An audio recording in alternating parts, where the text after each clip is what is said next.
दोस्तों, ये कहानी पूरी तरह से काल्पनिक है और केवल मनोरंजन के लिए बनाया गया है। और इस कहानी में किसी भी व्यक्ति, नाम, उत्पाद या वास्तविकता का अपमान नहीं किया गया है। अगर आप लोग हमारे PFM नंबर 1 चैनल पर नए हैं तो वीडियो को लाइक और चैनल को सब्सक्राइब जरूर करें, ताकि हम आप तक ऐसी वीडियो पहुंचाते रहें। अगर एपिसोड में कहीं कोई गलती होती है तो आप कमेंट करें, हम उसको फिर से अपलोड करेंगे। और आपने अभी तक टेलीग्राम चैनल ज्वाइन नहीं किया तो जरूर करें, आप वहां पर हमसे डायरेक्ट बात कर सकते हैं। अगर स्टोरी अच्छी लगे तो लाइक कर दिया करो यार, बहुत मेहनत लगती है। धन्यवाद। आप देख रहे हैं rebirth my little wife episode 6, चाहत की खुशी, राही की जलन। चाहत अधिक के चारों तरफ देखने लगी। सोना, जो तुम्हें चाहिए वो गाड़ी में है, ड्राइवर लेकर आता होगा, अधिक ने मुस्कुराते हुए बोला। स्माइल। चाहत ये सुनते ही खुश हो गई। भाई कब आएगा ड्राइवर? आ गया। चाहत का बच्चों की तरह चिल्लाता हुआ देखकर और खुश देखकर सभी के चेहरे पर मुस्कान आ गई, पर राही जले भून रही थी। Look of Triumph. वही चाहत दौड़ती हुए ड्राइवर के पास गई और उसके हाथों से टेडी बियर और चॉकलेट लेते हुए बोली, चॉकलेट चॉकलेट, पांडा का चेहरा, पांडा का चेहरा। मेरा टेडी बियर, मेरा चॉकलेट, मैंने तुम्हें बहुत मिस किया, आई लव यू। ये कहकर चाहत उन्हें बच्चों की तरह गले लगने लगी। ये देखकर रुद्र और अधिक ने गर्दन नामे हिलाया, जैसे कह रहे हो इसका कुछ नहीं हो सकता। Relieved face. वही राही सब कुछ देखकर अंदर ही अंदर जल भून रही थी। सभी अंदर जाकर हाल के सोफे पर बैठ गए। कशिश, अधिक और चाहत एक सोफे पर और दूसरे सोफे पर रुद्र, रिहान, अतुल और राही बैठे थे और बगल के सोफे अर्चना और विराज बैठ गए। तभी अर्चना जी ने कहा, और कशिश बेटा, खुशखबरी कब दे रही हो? अब हमसे इंतजार नहीं होता, हम अब जल्द से जल्द अपने पोती पोता को गोद में लेकर खेलना चाहते हैं। स्माइल दिल। सॉरी रीडर्स, चाहत के माँ का नाम अर्चना ओबरॉय और पिता का नाम विराज ओबरॉय है। ये सुनते ही कशिश का पूरा गोरा चेहरा लाल हो गया और उसने अपने सर शर्मा के नीचे झुका ली। तभी विराज बोला, ओफो अर्चना, बच्चों को परेशान करना बंद करो, देखो तो हमारी बहू का चेहरा किस तरह लाल हो गया है। ये देखते ही सभी हंसने लगे। इसी तरह कुछ देर तक आपस में यूं ही बातें होती रही। तभी एक मेड आई और उसने सर झुकाकर रिस्पेक्ट से कहा, मैं डिनर रेडी हो गया है। अर्चना ने गर्दन हाँ में हिलाई और एक नजर सबको देखा। सब समझ गए कि वो क्या कहना चाहती है। सब अपनी जगह से उठकर डाइनिंग टेबल के पास गए। इस समय एक साइड कशिश, दूसरी साइड चाहत और बीच में अधिक था। उनके ठीक सामने रुद्र, अतुल, रिहान और राही थे और हेड चेयर पर विराज और जस्ट उनकी बगल में अर्चना बैठी हुई थी। सभी ने खाना खाना स्टार्ट किया। अधिक अपने हाथों से चाहत को खाना खिला रहा था। ये देखकर रुद्र को अधिक से काफी जलन महसूस हो रही थी। यही हाल रेहान और अतुल का भी था। तभी राही ने रुद्र से कहा, भाई मुझे भी आपके हाथ से खाना खाना है। रुद्र ने कहा, राही रोज मैं तुम्हें खिलाता हूं ना, आज अपने हाथों से खाना खा लो। राही ने जैसे ही ये सुना उसका चेहरा काला पड़ गया, पर उसने कुछ कहा नहीं और चुपचाप अपना खाना खाने लगी। सच तो ये था कि रुद्र अपने हाथों से चाहत को खाना खिलाना चाहता था, पर चाहत बोलना तो क्या, ठीक से उनकी तरफ देखती तक नहीं थी। चाहत ने अधिक की तरफ देखकर बोली, भाई अब बस मेरा पेट भर गया। तब अधिक ने चाहत को खिलाना बंद कर खुद खाने लगा। डिनर हो जाने के बाद सब बाहर गार्डन में बैठे थे, केवल चाहत और कसीस को छोड़कर। अधिक ने रुद्र की तरफ देखते हुए बोला, लासो को तुमने जानवर को डाल दिया था ना? रुद्र ने गर्दन हाँ में हिलाया और बोला, जी भाई, पर अभी तक पता नहीं चला कि उनको मारा किसने है, और इतनी टाइट सिक्योरिटी होने के बावजूद ये अंदर घुसे कैसे? यह वही कर सकता है जिसे अपने घर के बारे में सब पता हो। इतना कहकर अधिक की आंखें राही की तरफ थी, जो राही बेखूबी समझ रही थी। छोटा सा भूत। राही ने हड़बड़ाते हुए कहा, मुझे बहुत नींद आ रही है, गुड नाइट भाई, गुड नाइट मॉम डैड। और तेजी से अंदर चली गई। अधिक ने ये सब देखा और उसके चेहरे पर एक डेबल स्माइल आ गई, स्माइल विद हॉर्न्स। अधिक ने अपने मन में कहा, तुम तब तक बची हो जब तक मेरे सोना ने तुम्हें बचाया हुआ है, और मैं खुश हूं कि मेरी सोना ने एक्शन लेना सीख लिया है। फ्लैशबैक। जब चाहते ने राही को फोन पर बात करते हुए सुना था तो चाहत ने सारी बात अधिक को फोन पर बता दिया था। तब अधिक ने अपने ट्रेंडिंग बॉडीगार्ड को ओबरॉय मिशन भेज दिया था, वह भी गुप्त तरीके से, जिसकी खबर किसी को नहीं थी। जब राही ने उन गुंडों को चाहत के कमरे के पास भेजा था, इससे पहले वो गेट खोल के पहुंच पाते, अधिक की सारे बॉडीगार्डों ने उनके मुंह पर केमिकल डाल दिया, जिससे उनकी आवाज चली गई, जिसका फायदा उठाकर उन्हें बेरहमी के साथ मार डाला गया। और वो खत भी अधिक के कहने पर रखा गया था। प्रेजेंट में अधिक ये सब याद कर ही रहा था कि तभी उसका फोन बजा। ये सुन अधिक ने फोन निकला और फोन पर फैश हो रहे नाम को देखा, जो किसी और का नहीं, आदित्य का था। छोटा सा भूत। ये देख अधिक बाकी सबको देखकर उनसे कुछ दूरी पर आया और फोन रिसीव कर कान पर लगाते हुए कहा, हेलो। वही दूसरी तरफ से आदित्य ने कहा, बच्चा कैसी है? ये सुन अधिक ने कहा, ओ ठीक है, और अपने कमरे में जान के साथ है। क्या उसने? आदित्य ने इतना ही कहा था कि अधिक ने बात को काटते हुए कहा, सोना ने एक बार भी तुम दोनों के बारे में नहीं पूछा, स्मर्क, और नहीं कुछ मुझसे जानने की कोशिश की। मुझे लगता है और धीरे धीरे तुम दोनों को अब भूलकर आगे बढ़ना चाहती है। और शायद अब तुम दोनों को भी उसके जिंदगी में आगे बढ़ने देना चाहिए। ये सुनते ही आदित्य ने कहा, मैं ऐसा कभी होने नहीं दूंगा कि वो हमें भूल जाए और हम उसे भूल जाए। उसकी नफरत हमें मंजूर है, पर दूरियां नहीं। छोटा सा भूत, मेरे बच्चे का ख्याल रखना। इतना कह आदित्य ने फोन काट दिया। वही अधिक ने अपने आप से कहा, इस बार सोना के आंखों मैंने तुम्हारे लिए कोई भी फीलिंग्स नहीं देखी है, देखा है तो सिर्फ नफरत और दर्द, जिसकी वजह शायद बहुत बड़ी है, जिसे ना मैं जानता हूं और ना ही तुम दोनों। इतना का अधिक फोन लिए विला के अंदर चला गया। दिल दिल दिल दिल दिल दिल दिल दिल दिल दिल दिल दिल दिल दिल दिल दिल। अब आगे एपिसोड 7, अधिक, कशिश का रोमांस। चाहत का कमरा। कशिश बेड पर बैठी हुई चाहत का सर अपने गोद में रखकर सहला रही थी, तभी हल्के सा दरवाजा खुला। कशिश ने सामने देखा तो वहां अधिक और रुद्र खड़े थे। रुद्र और अधिक करीब आए तो उन्होंने देखा चाहत सो चुकी थी। अधिक और रुद्र ने बारी बारी से चाहत के माथे को चुम्मा। रुद्र ने अधिक को देखते हुए बोला, न जाने कौन सी ऐसी गलती हो गई है, भाई की बच्ची हमारी तरफ देखती तक नहीं। कभी कभी इंसान अनजाने में ही सही लेकिन ऐसी गलती कर जाता है जिसे खुद को पता नहीं होता। ये कहते हुए अधिक ने रुद्र को देखा, रिलीव्ड फेस। तभी कशिश बोली, आप दोनों प्लीज शांत हो जाए, चाहत सो रही है, उसकी नींद खराब ना करे। कशिश ने चाहत को आराम से लेटाकर कंबल उसके ऊपर कर दिया और एसी का टेम्परेचर नॉर्मल कर दिया। कशिश एक मां की तरह चाहत का ख्याल रख रही थी। ये देखकर अधिक के दिल में एक अजीब सी खुशी महसूस हुई। तभी वहां चाहत की मां आ गई। उसने चाहत के कमरे में सबको देखा, फिर चाहत के पास जाकर बैठ गई और प्यार से चाहत के सर को सहलाया और माथे को चूम लिया। उनकी आंखों में आंसू भर आए। तभी कशिश बोली, मां सब ठीक हो जाएगा, आप चिंता ना करें। उन्होंने भी हल्का सा मुस्कुराकर गर्दन हाँ में हिलाई। फिर लोग चाहत के कमरे से निकल गए। ओबरॉय मेशन में अधिक का दूसरे फ्लोर पर कमरा था, वो अक्सर आया जाया करता था। अधिक का कमरा। कशिश और अधिक जैसे ही कमरे में आए, अधिक कशिश के ऊपर पर टूट पड़ा। कशिश इस रिएक्शन के लिए तैयार नहीं थी। वो एकदम से हड़बड़ा गई और आंखें बड़ी बड़ी करके अधिक को देखने लगी। फ्लश्ड। अधिक की थ्रोइंग किसेस काफी सॉफ्ट तरीके से रोमांस कर रहा था, जिसमें धीरे धीरे कशिश भी अधिक का साथ देने लगी। वो अपने हाथ अधिक के बालों में ले जाकर सहलाने लगी। कशिश का साथ पाकर अधिक और हौसैफुली रोमांस करने लगा। धीरे धीरे कर अधिक ने कशिश के कपड़े निकलना शुरू कर दिए। कशिश ये देखकर हड़बड़ा गई। वो जानती थी अगर एक बार अधिक शुरू हो गया तो फिर वो जल्दी छोड़ने का नाम नहीं लेगा। कशिश ने कहा, अधिक प्लीज, थकी हुई हो, मुझे नींद आ रही है। अधिक मदहोशी में कहा, अभी नहीं बीवी, अभी तुम्हें और थकना है, और पागलों की तरह उसके रोमांस करने लगा। दिल, आहा बीवी तुम काफी सॉफ्ट हो। फिर कशिश के साथ रोमांस करने लगा जैसे उसकी फेवरेट डिश हो। कुछ देर बाद अधिक कशिश के ऊपर आया। कुछ ही देर में वे फिर से एक हो गए। दिल। चाहत का कमरा। चाहत काफी गहरी नींद में सो रही थी, तभी खिड़की से दो परछाएं अंदर आई। अब बताने की जरूरत है नहीं, क्योंकि मेरे रीडर काफी होशियार है, वो समझ गए होंगे कि ये दोनों कौन है। चाहत की एक तरफ अद्विक और दूसरी तरफ अधिक बैठ गया।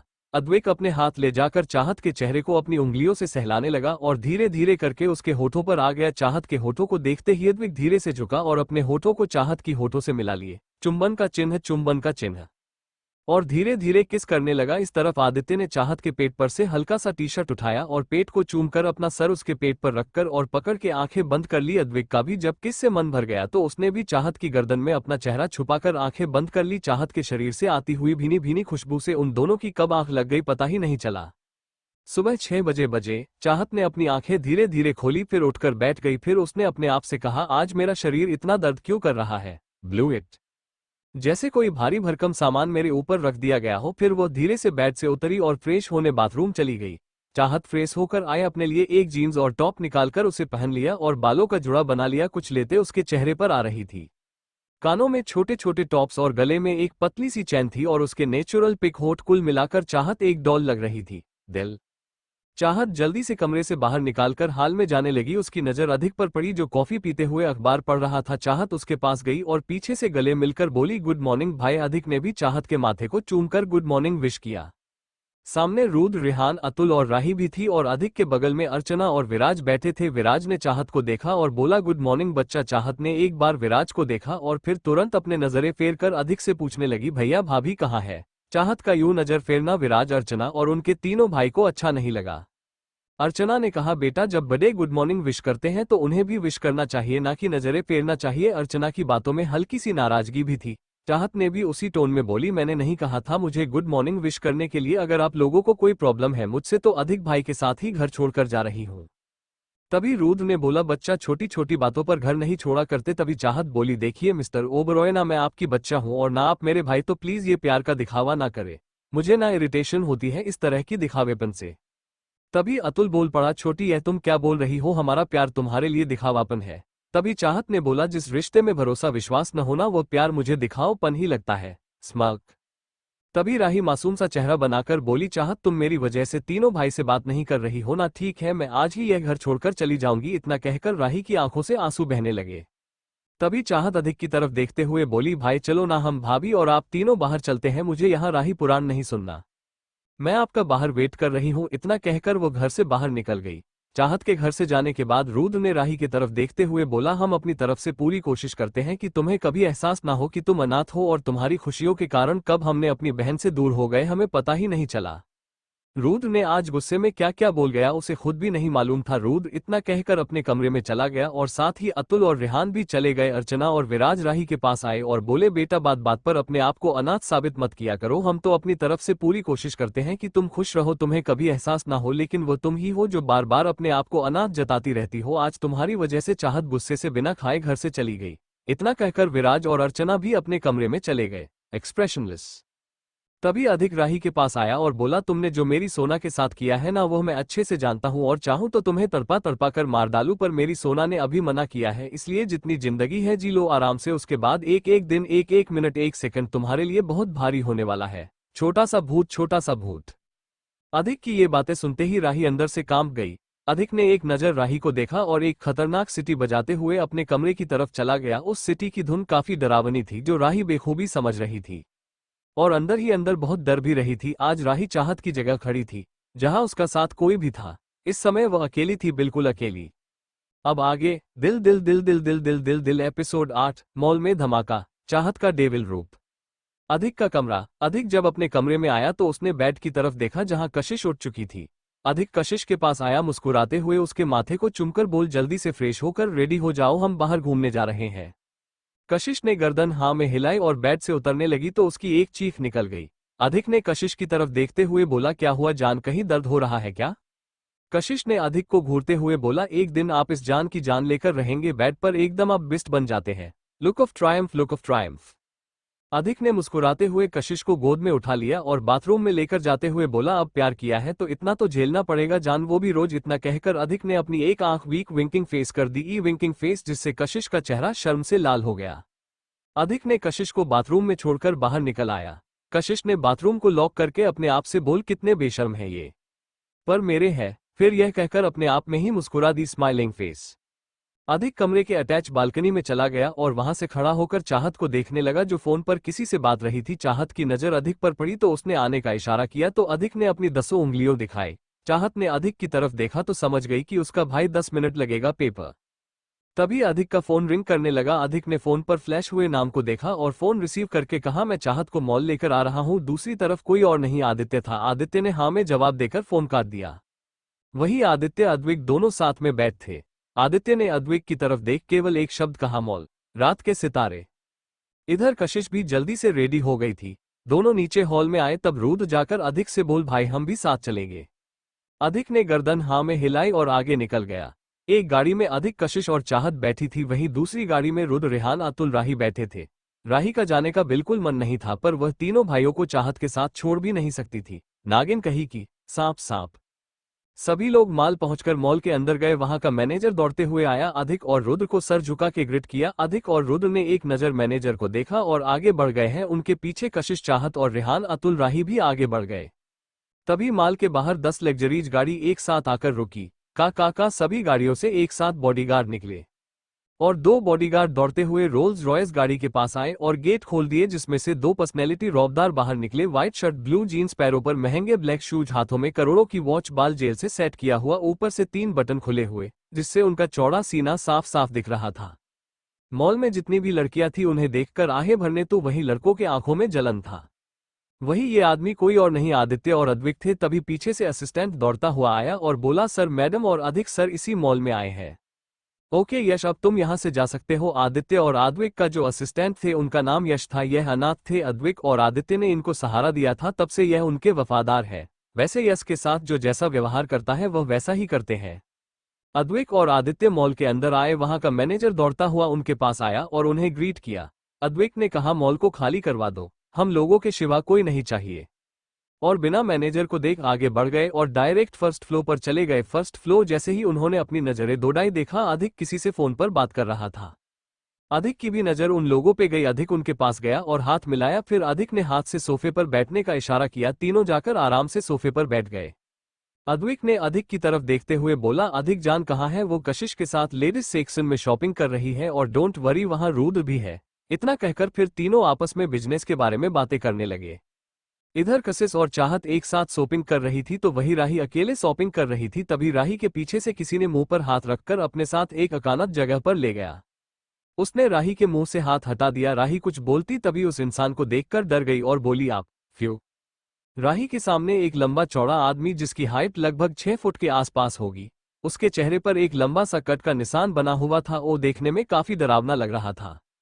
उसने अपने जेब से एक पैकेट निकाल कर दे दिया और बोला, तुम्हें अपना काम जल्दी ही करना होगा, बॉस का ऑर्डर है। राही ने भी उस पैकेट को लेकर अपनी गर्दन हाँ में हिला दिया। वो आदमी वहां से चला गया और राही भी वहां से चली गई, इस बात से अनजान कि ये सब चाहत ने देख लिया है। चाहत ने अपने आप से बोला, ये आदमी कौन था और उस पैकेट में क्या था? चाहत अपनी सोच में गुम थी। तभी उसे एक धमाके की आवाज सुनाई दी। एक पल के लिए वह हैरान हो गई, फिर धीरे से उसे तरफ भागी। उसने देखा मॉल में कुछ आतंकवादी घुस गए थे जिनके चेहरे पर नकाब और काले कपड़े पहने हुए थे। अद्विक, आदित्य और अधिक ने जैसे ही आवाज सुना वे वहां से उठने को हुए कि तभी उनके हाथ पर अपने आप लॉक हो गए। वे उसे सोफे से उठ भी नहीं पा रहे थे। जाहिर सी बात है, छोटा सा भूत। ये किसी की सोची समझी साजिश थी। ये सब देखते ही उन तीनों की आंखें गुस्से से लाल हो गई। पाउटिंग, उनका पूरा बदन गुस्से से कांपने लगा। आदित्य ने कहा, किसकी इतनी हिम्मत जो पीठ पीछे से वार कर रहा है? वार करना है तो आके सामने से लड़े, छोटा सा भूत, छोटा सा भूत। तभी वहां एक आदमी की भयानक हंसी गूंजने लगी। वह आदमी हंसते हुए बोला, ओहो मिस्टर राठौर, इतना गुस्सा आपके लिए अच्छा नहीं, वरना आपके गुस्से का खामियाजा ये सब भुगत गए।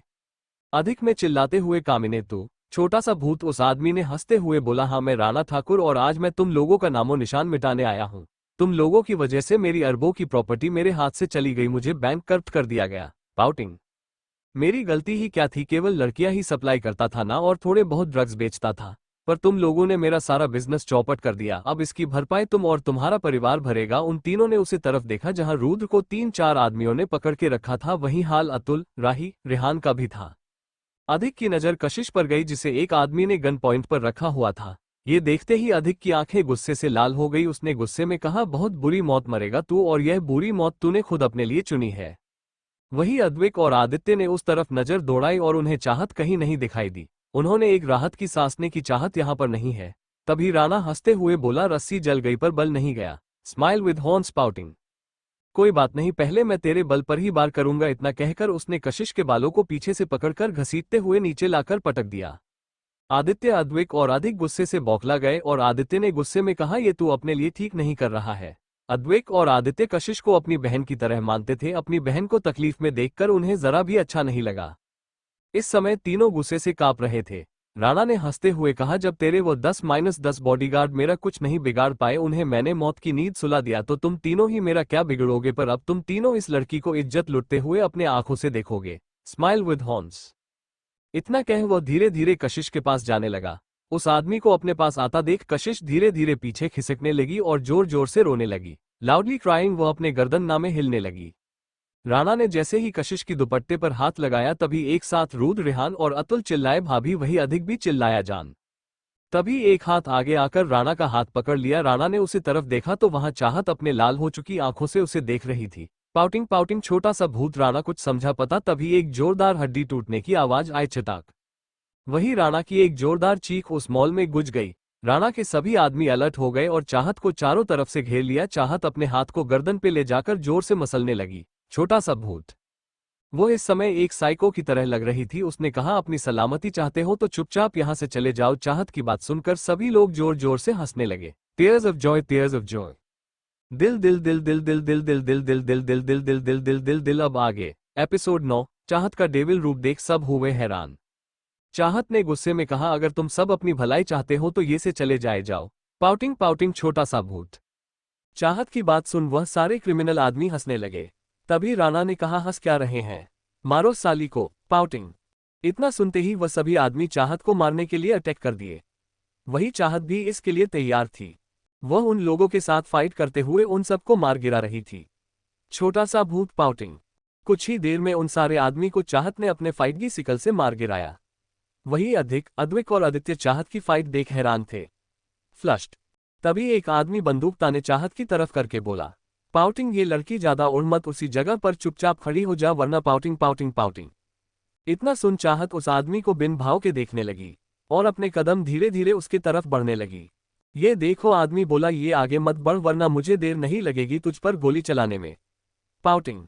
लेकिन चाहत अपने कदम बढ़ाते हुए उस आदमी के पास पहुंची और चाहत ने उस गन को अपने माथे के बीचों बीच रख लिया और उस आदमी से बोली, चलाओ छोटा सा भूत। चाहत की इतना बोलने से वह आदमी हैरान हो गया। फ्लश्ड। चाहत एकदम सनकी लग रही थी।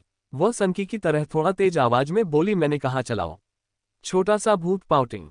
तभी आदित्य की गुस्से भरी आवाज आई, ये क्या हरकत है बच्चा। पाउटिंग। छोटा सा भूत। आदित्य की आवाज सुन उस आदमी की नजर आदित्य की तरफ चली गई जिसकी आंखें गुस्से से लाल थी। तभी इसका फायदा उठाकर चाहत ने वो गन अपने हाथ में ले लिया और उस गन से उस आदमी के ऊपर फायर कर दिया। तभी एक और आदमी ने चाहत के सर पर पीछे से बोतल से वार कर दिया। चाहत को दर्द तो हुआ पर उसने उफ तक नहीं की। Pensive face. वो कहते हैं ना, जब दिल के घाव ज्यादा गहरे हो तो शरीर के जख्म भी उस घाव के आगे छोटे लगते हैं, उसे दर्द का जरा भी एहसास नहीं होता। यही हाल चाहत का भी था। चाहत ने पलट के देखा तो हंसते हुए वो आदमी उसे देख रहा था। चाहत के सर से इस समय खून बहते हुए उसके गालों से होते हुए नीचे गिर रहा था। उसकी खुले बाल हवा में लहरा रहे थे। खून से सना हुआ चेहरा, हाथों में लगे हुए घाव और एक हाथों में एक -47 गन, ब्लैक रंग का टॉप, नीचे ब्लू रंग की जीन्स और पैरों में हाई हील्स। इस समय चाहत जितनी हसीन लग रही थी उतनी ही खतरनाक। Pouting pouting smile with horns. उसे हंसते हुए आदमी को देखकर चाहत भी मुस्कुराने लगी, लेकिन उसकी मुस्कुराहट कोई आम नहीं थी, खतरनाक थी, बहुत खतरनाक, जो उस आदमी के लिए ठीक नहीं था। चाहत को मुस्कुराता देख उसे आदमी की हंसी गायब हो गई। वो एक तक चाहत के चेहरे को देखने लगा। तभी चाहत ने अपने हाथ में पकड़ी गन को उस आदमी के पेट में जोर से घुसा दिया, जिससे उस आदमी की एक जोरदार चीख उस मॉल में गूंज गई। उसे आदमी के खून के छींटे चाहत के चेहरे पड़ गई। चाहत का ये नया रूप हर किसी के लिए शॉक जैसा था। चाहत ने एक नजर पूरे मॉल को देखा, फिर वो मुड़कर राणा की तरफ बढ़ने लगी। चाहत को अपनी तरफ आता देख राणा धीरे धीरे पीछे होने लगा। राणा तुरंत कशिश के पास गया और बोला, देखो मैं तुम्हारे साथ कुछ नहीं कर रहा, इससे बोलो मेरे करीब ना आए। राणा तुरंत वहां से उठा और अद्विक, आदित्य और अधिक के पास गया और बोला, मुझे तुम लोगों से कोई बदला नहीं चाहिए, इससे बोलो हमें यहां से जाने दे। उसने अपने जेब से रिमोट निकली और एक बटन दबाया जिससे उनके हाथ पैर खुल गए, लेकिन तब तक चाहत उसके पास पहुंच गई थी। उसने राणा के सीने पर गन रखकर बोला, तेरी हिम्मत कैसे हुई मेरी भाभी को छूने की। राणा से कुछ बोलते नहीं बन रहा था। तभी राणा की एक जोरदार चीख गूंज गई, क्योंकि चाहत ने बंदूक की नोक को राणा के सीने में हल्का सा अंदर घुसा दिया था। तभी अधिक, अद्विक और आदित्य चाहत के पास आए। अधिक ने कहा, सोना उसे छोड़ दो, बाकी की सजा इसे हम देंगे, वह भी ऐसी सजा कि दोबारा जन्म लेने में ये 100 बार सोचेगा। छोटा सा भूत। पाउटिंग। तभी चाहत ने कहा, आई एम सॉरी भाई, पर चाहत ओबरॉय अपना शिकार नहीं छोड़ती। तभी अद्विक चाहत के पास गया और कहा, देखो जान, तुम्हारा खून बह रहा है, तुम्हें काफी चोटें आई है, इसीलिए जल्द से जल्द डॉक्टर के पास चलो, बच्चा आपका इलाज होना जरूरी है। दिल। चाहत ने एक नजर अद्विक को देखा और बोली, मिस्टर राठौर, मेरे सर से खून बह रहा है तो बह जाने दीजिए, और रही बात डॉक्टर के पास जाने की, तो मुझे डॉक्टर के पास कब जाना है कब नहीं, ये सलाह आप ना दे तो बेहतर ही होगा। तभी अधिक ने कहा, सोना अद्विक सही बोल रहा है, इस समय आपका इलाज होना जरूरी है बच्चा। चाहत ने कहा, नहीं भाई, जब तक इस राणा को मैं अपने हाथों से मार नहीं देती तब तक मैं चैन की सांस नहीं बैठेगी। तब तक आदित्य चाहत के पास आया और उसे गोद में उठा लिया। चाहत ने जब देखा कि आदित्य उसे गोद में उठा लिया है तो वो छटपटाने लगी। उसने कहा, मिस्टर राठौर, मुझे अपनी गोद से नीचे उतारिए। Look of triumph. पाउटिंग। लेकिन आदित्य ने चाहत की एक न सुनी और उसे गोद में लिए हुए मॉल से बाहर चला गया और जाकर अपने कार में बैठ गया। उस कार में अद्विक, आदित्य और चाहत थे। अद्विक ड्राइविंग कर रहा था। चाहत इस समय आदित्य के गोद में थी। वह अपने आप को छुड़ाने की कोशिश कर रही थी, पर अफसोस कि उसकी पूरी ताकत आदित्य के आगे किसी काम की नहीं थी। एक तो सर पे चोट, हाथों में जख्म। चाहत अपने आप को इस समय काफी कमजोर महसूस कर रही थी और धीरे धीरे चाहत की आंखें बंद होने लगी और वह बेहोश हो गई। चाहत के बेहोश होते ही आदित्य अपने हाथ को चाहत के चेहरे को सहलाने लगा, उसके बालों को कान के पीछे करते हुए कहा, और कितने राज है तुम्हारा बच्चा। दिल। इतना कहकर आदित्य ने चाहत के माथे को, गालों को, होठों को चूम कर कस के गले लगा लिया, जैसे जरा सा भी ढीला छोड़ा तो वो दूर हो जाएगी। इधर मॉल के अंदर अधिक के गार्ड आ गए थे। अधिक ने राणा को अपने डाक विला में ले जाने को कह दिया था और कशिश को अपने गोद में उठाकर सीधे मॉल से बाहर निकलकर अपनी कार में बैठ गया। वही रुद्र, राही, रेहान और अतुल ये सब अपनी कार में बैठ गए। और सीधा हॉस्पिटल को निकल गए। हॉस्पिटल में आदित्य चाहत को अपने गोद में लेते हुए अंदर आया और स्ट्रेचर पर लेटा दिया। अद्विक ने रास्ते में ही डॉक्टर की टीमों को फोन कर दिया था। आदित्य ने डॉक्टर को देखते हुए बोला, मेरी जान के इलाज में मुझे जरा भी लापरवाही नहीं चाहिए, समझ गए तुम सब लोग। आदित्य की इतनी गुस्से वाली आवाज सुनकर सभी डॉक्टर डर गए और एक साथ गर्दन हाँ में हिलाए और चाहत को ऑपरेशन थिएटर में ले गए। इधर ऑपरेशन थिएटर के बाहर आदित्य और अद्विक बाहर खड़े होकर इंतजार करने लगे। चाहत के शरीर पे जख्मों को देखकर उनके दिल पर क्या बीत रही थी ये वही जानते थे। वे बाहर से जितने शांत थे उनके अंदर उतना ही बड़ा तूफान भरा पड़ा हुआ था। जो राणा का क्या हाल करने वाले थे ये केवल वही जाने। छोटा सा भूत। हॉस्पिटल में धीरे धीरे सब आ गए। रेहान ने फोन करके अपने मम्मी पापा को भी बता दिया था। सभी लोग ऑपरेशन थिएटर बाहर खड़े थे। सभी के चेहरे पर चिंता और डर की लकीर बनी हुई थी। रुद्र ने कहा, भाई बच्चा ने फाइटिंग और गन चलाना कहाँ से सीखा? रुद्र के सवाल कुछ सुनकर सभी सोच में पड़ गए। ये सवाल तो हर किसी के मन में था, खुद अद्विक और आदित्य के मन में भी।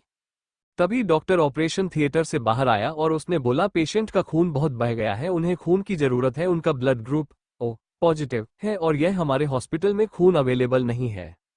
रुद्र ने कहा, डोंट वरी, मेरा खून भी ओ पॉजिटिव ही है। मेरी बच्ची को ठीक करने में जितना खून लगे आप मेरे शरीर से निकाल दीजिए, बस मेरी बच्ची ठीक हो जाए। इतना सुनकर डॉक्टर ने गार्ड हाँ हिलाए और रुद्र को अपने साथ ले गई। तभी अद्विक ने अधिक को देखते हुए बोला, वो कहाँ है? ल पाउटिंग पाउटिंग। अधिक ने बोला, वहीं जहां हर मुजरिम को हम बेदर्दी से सजा देते हैं। छोटा सा भूत, छोटा सा भूत। दिल दिल दिल दिल दिल दिल दिल दिल दिल दिल दिल दिल दिल दिल दिल दिल। अब आगे एपिसोड 10, बहस, किस और अद्विक का राही पर गुस्सा। ऑपरेशन थिएटर से डॉक्टर बाहर आकर बोले, मिस्टर राठौर अब मैडम खतरे से बाहर है। उनके हाथ और सर पर गहरी चोट लगे थे जिससे उन पर टाके लगाने पड़े। उनके हाथ पर लगी चोट और सर पर लगे चोट को पानी से बचना होगा। बाकी घबराने वाली कोई बात नहीं है, अभी उन्हें 2-3 घंटे में होश आ जाएगा और आधे घंटे में हम उन्हें नॉर्मल वार्ड में शिफ्ट करने वाले हैं, तब आप उनसे मिल सकते हैं। इतना कहकर डॉक्टर वहां से चले गए। डॉक्टर की बात सुनकर सभी ने एक चैन की सांस ली। Cold sweat.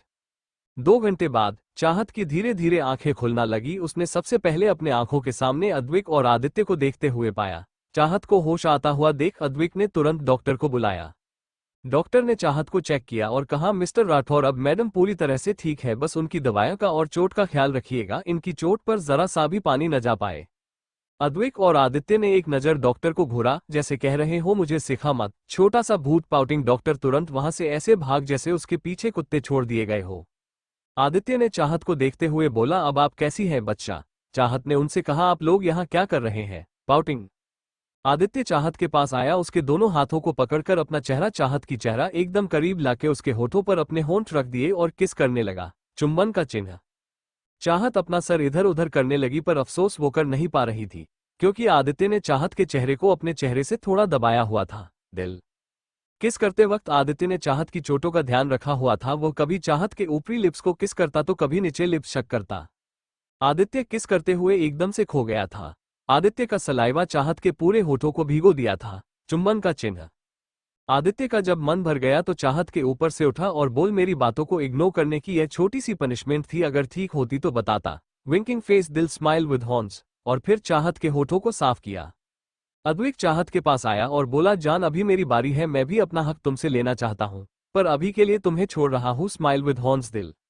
वही चाहत उन्हें गुस्से से घूर रही थी। तभी दरवाजा खुलने की आवाज आई। चाहत ने उस तरफ देखा तो उसका पूरा परिवार आया हुआ था। चाहत की मां ने बोला, बेटा अब आपकी तबीयत कैसी है? पर चाहत ने उनकी बातों को इग्नोर कर अधिक से कहा, भाई हम कब यहां से जाएंगे, हमें यहां अच्छा नहीं लग रहा है। Look of Triumph. अपनी बातों को नजरअंदाज होता देख अर्चना जी के दिल में दर्द सा उठा। वही हाल चाहत के पापा और रुद्र, रेहान और अतुल का भी था। राही को यहाँ ये सब बोरियत लग रही थी, पर क्या करे, अच्छाई का भी ढोंग करना था। अधिक ने चाहत से कहा, सोना अभी तुम्हें 4 दिन तक यही रहना है। इतना सुनना था कि चाहत की आंखें बाहर आने को हुई। चाहत जोर से चिल्लाई नहीं। चाहत के माँ बाप को छोड़कर सभी चाहत को हैरान होकर देख रहे थे। क्या ये वही है जो मॉल में सबको बेहरमी से मार रही थी? Flushed flushed. तभी अद्विक ने कहा, जान आप जितनी जल्दी से ठीक होगी उतनी ही जल्दी आपको इस हॉस्पिटल से डिस्चार्ज मिलेगा। चाहत ये सुनकर गुस्से से बोली, देखिए मिस्टर राठौर, मैं आपकी जानू, बाबू, सोना, कलछूल, पवना, भगवना नहीं हूं, समझे आप? Pouting pouting pouting pouting pouting pouting pouting. हमारा डिवोर्स हो चुका है तो अपनी ये झूठी हमदर्दी मुझसे ना करे तो बेहतर है। Look of Triumph. तभी राही अच्छाई की मूरत बनते हुए बोली, चाहत आप अद्विक जी से ऐसी बदतमीजी से बात ना करें, अद्विक जी तो आपकी भलाई के लिए बोल रहे थे। Cold sweat. तुम इतना भाव क्यों खा रही हो? इतना कहकर राही अद्विक की तरफ देखने लगी, जैसे बोल रही हो देखो मैं कितनी समझदार हूँ। ग्रेन। चाहत को राही की बात सुनकर बहुत गुस्सा आया, वो कुछ बोलने वाली होती है कि तभी अद्विक राही के बात को इग्नोर करते हुए बोला, बच्चा मैं बस इतना कह रहा हूं कि आप जल्दी से ठीक हो जाए तो हम जल्द से जल्द आपको इस अस्पताल से डिस्चार्ज करा देंगे। क्या आपको इस अस्पताल से जल्दी से डिस्चार्ज नहीं होना? बोलो दिल। ये सब सुनते ही चाहत चुप हो गई, वो भी तो इस हॉस्पिटल से जल्द निकलना चाहती थी। तभी नज अंदर आई और सर झुका के बोली, सर मैडम के दावा का वक्त हो गया है। चाहत ने दावा ली और कुछ ही देर में दावा के असर से गहरी नींद में चली गई। चाहत के सो जाने के बाद सब एक एक करके बाहर निकल गए। सबके बाहर निकालने के बाद अद्विक ने राही से कहा, हे यू इधर आओ। राही ने जैसे ही सुना कि उसे अद्विक बुला रहा है तो वो खुशी से फूले नहीं समा रही थी। ग्रिन।